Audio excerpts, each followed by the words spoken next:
Now we have the service and maintenance part with Morten. Morten, please go ahead. Yes, thank you very much. So I'm going to highlight some of the topics here regarding maintenance of our new MES 1002 equipment. One of the main design features for this equipment is that we wanted to make a product that is able to be serviced on site by the crew itself. So you don't need to have any external persons coming on board for daily maintenance or yearly maintenance. So everything is designed so that you're able to do it yourself or the crew can do it on board. We have a few consumables placed on this unit. We have the lamps. They have a lifetime, but we expect that they have a lifetime on about 12 to 14 months. But with visits in ports and so on, we expect that you can run the system for 24 months of operation because you don't operate the scrubber when you're at harbor. So we expect that the lamp should be placed every second year. For not daily maintenance, but monthly maintenance, you need to check your air filters and the air filter cores, filter element cores inside. And that's actually the most important message regarding maintenance on this product. We need clean air, oil-free air to protect our equipment and especially protect the back end. The back end is placed just up to the stack. So we use the air as a barrier also to protect our equipment from the heat and from the exhaust. And also our optics are protected with this clean air. So air is the most important thing for our equipment. And we recommend that you check at least once a month the filter elements inside the filters. And from our experience, you need to change them at around every 6 months. Beside this, we have an optic system that needs cleaning. Depending on where it's placed at the scrubber, we see different amounts of dirt accumulating in our probe. But generally, our experience tells us that you need to clean the optics and the probe itself every 3 to 6 months. It's half-hour job, so it's not that complicated, and we offer a cleaning kit designed especially for this.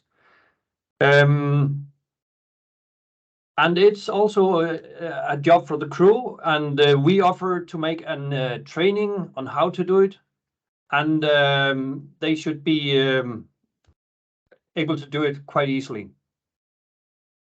Besides this physical maintenance, we also offer software updates. We constantly develop our products, both the old ones, but also this new 1002. So software will be updated, and this will be available free on our webpage and can be updated directly via an USB sticker, or it can also be done via a service tool I'll explain later. Also, regarding the standby mode, as I told before, we can extend the lifetime of the lamps by putting in the unit in standby, so we don't power on the lamps when the scrubber is not in use. But in this standby mode, we of course need the compressed air to protect the system. So compressed air is always on, but we switch off the light. And in this way, we can extend the life of the components.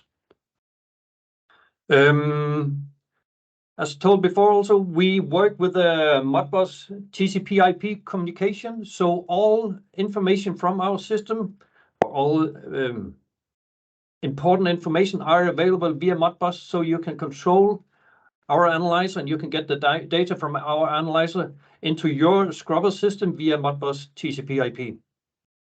We also have a separate service tool, so if you need it or if we need to support you remotely, we can use this service tool to go directly onto our unit and are not depending on any Modbus or other systems. We can use the service tools, and here we can check settings, and you're also able to update software via this tool. So this just demands a laptop and a direct connection via network cable to the analyzer. All spare parts are available from us right now. So you can, when you purchase your new analyzer, you can purchase the filter cores and new lamps and cleaning kit and so on already, so that you have everything on board when you install this. And we strongly recommend you to do this in order to have all spares needed for having a compliant product on board. Yeah, you can put on the next page. Because also this equipment is an in situ unit, and also like my colleague Mervyn and my colleague Tomine talked about, that is very compact. So we have a unit that is roughly 1 meter in length totally, and we have the probe itself that goes into the stack that's 0.5 meter. So it's very compact, and you have a very small footprint when you have to install this. The only thing that is very important is that you need some space behind this so that you can pull it out of the stack for maintenance. So we recommend 1.5 meter of space around the unit. But beside that, it's quite easy to access. It's also easy to install. It weighs 40 kilos, 35, 40 kilos. So you're actually able to move this around the ship, and especially when you're going on the upper system of the scrubber, it's actually possible to bring this system up there and install it on site. It can be installed by crew, by shipyard. It's not that complicated. You need a flange welded into the exhaust system, and then you need the supply of compressed air and 24 volts.